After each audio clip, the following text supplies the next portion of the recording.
Welcome, ladies and gentlemen. Thank you so much for your great support always. I'm so grateful for your continued support to this channel. Thank you so much, ladies and gentlemen. Before we continue, hakikisha like the video. When you like the video, you support the work that I'm doing in this channel. Nimegundua kwamba kuna watu wanasema wacha tu watch kwanza, tukimaliza tuta then kwa bahati mbaya mnasahau. So ukiendelea kuwatch, hakikisha like the video. Thank you so much for that like. Now, as you speak, Kenyans, there is a trouble in paradise. Ruto Raila's bold move to save Johnson Sakaja, the governor of Nairobi, has landed them in deep trouble as 47 senators make major announcements. William Ruto and ODM leader Raila Odinga, their intervention to shield Nairobi Governor Johnson Sakaja from mounting political pressure has sparked a fresh storm in the Senate, with the lawmakers warning that their actions has undermined accountability and the rule of law. Now, a brewing constitutional crisis in Nairobi has escalated as senators accuse Governor Johnson Sakaja of a growing arrogance due to the protective shield provided by President William Ruto and Orange Democratic Party leader Raila Odinga. So the standoff, intensified by Sakaja, snapped a Senate Education Committee summons on Thursday, marking yet another instance of defiance against parliamentary oversight.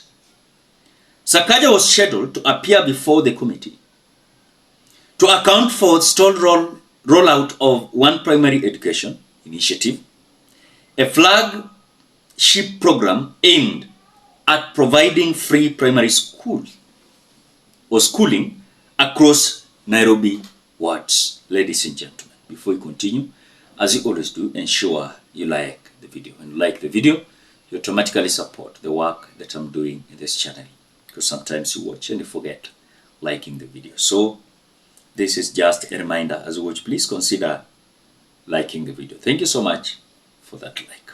The issue of devolution, and one of the main tenets of devolution is that the MCAs are oversights of the county governments, and therefore the actual fact that the MCAs of Nairobi came out to oversight and say that they had no confidence in the governor of Nairobi should have been recognized, and nothing should have been done. They should have been allowed to go through with that petition. And I tell the Nairobi MCAs that they should have continued with their process, so that if in case they feel wrong, let them impeach him, let him go to Senate. Let Senate then say that whether he's right or not. But to stop the process when there was already grievances. I am from Kenya, I'm not from Nairobi. I am somebody who is actually a believer in devolution and oversight.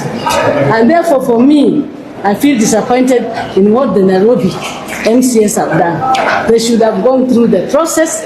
They should have ensured that we actually uphold the devolution, the tenet of devolution that states that the MCAs are the actual oversighters of the governor. So for me, I'm very clear and categorical that the MCAs of Nairobi have let down the people of Nairobi. Now, as I speak, sources close to the Senate has revealed that the governor cited a prior engagement, but critics, include Vihiga Senator Geoffrey Osotsi, dismissed the excuse as contemptuous, echoing similar no-show in 2023 when Sakaja was spotted at a high-profile football match with Ruto and Odinga. The incident has reignited fury over Sakaja's governance following a narrow escape from impeachment last month. In early September, over 80 Nairobi MCAs from both Nairobi UDA and ODM parties signed a motion accusing the governor of incompetence, corruption, and neglecting ward funds. Of course, the plot unraveled only after Ruto hosted the UDA MCS at State House, and Raila Amolo Odinga convened ODM reps at the Jaramogi Oginga Odinga Foundation, granting Sakaja a 60-day grace period to address grievances. Senators, led by Kakamega Boni Halwale, have now weighed in sharply. Sakaja's arrogant stems from the Godfather's indulgence, whereby Sakaja sasa kuna kiburi, he cannot be touched. Ruto and Raila saved him once, but this snub undermines devolution. That's what Kalwale declared in Senate plenary. But when you look at this scenario, you've seen even the women representative of Kisumu, Ruth Odinga, also complaining. It is not the work of Raila Amolo Odinga and William Samoei Ruto to oversight the county government, whereby they are the one rescuing Johnson Sakaja. Sakaja is no longer attending some summonings. The only thing he's telling these senators is having excuses. So there's a big problem of accountability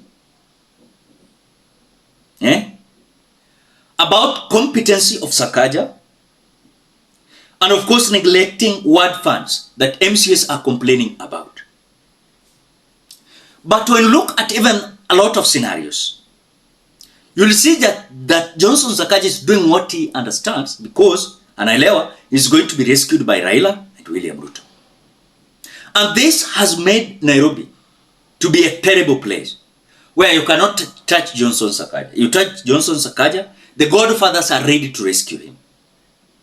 All along, I thought the oversight connects with the MCS and senators. When the MCS decide to impeach a governor, let them impeach the governor to be taken to the Senate to decide whether the governor is corrupt or not, whether he is incompetent or not. But at the moment, some Godfathers are hiding behind the scene, trying their own best to defend Sakaja. It shows a lot of contemptuous scenarios that, of course, are. So Johnson Sakaja has relaxed because he understands he's having Godfathers who are defending him behind the scene. But I can tell you, Johnson Sakaja's goose are cooked, because if he cannot act on some issues that are being addressed by the MCS, that is now depending on Godfathers who are ready to save him, then that is not the leadership. What do you think, Kenyans? Drop your opinion at the comment section below. Otherwise, thank you so much because of your great support. Please consider subscribing, liking, commenting, and sharing this video. Till we meet in another video.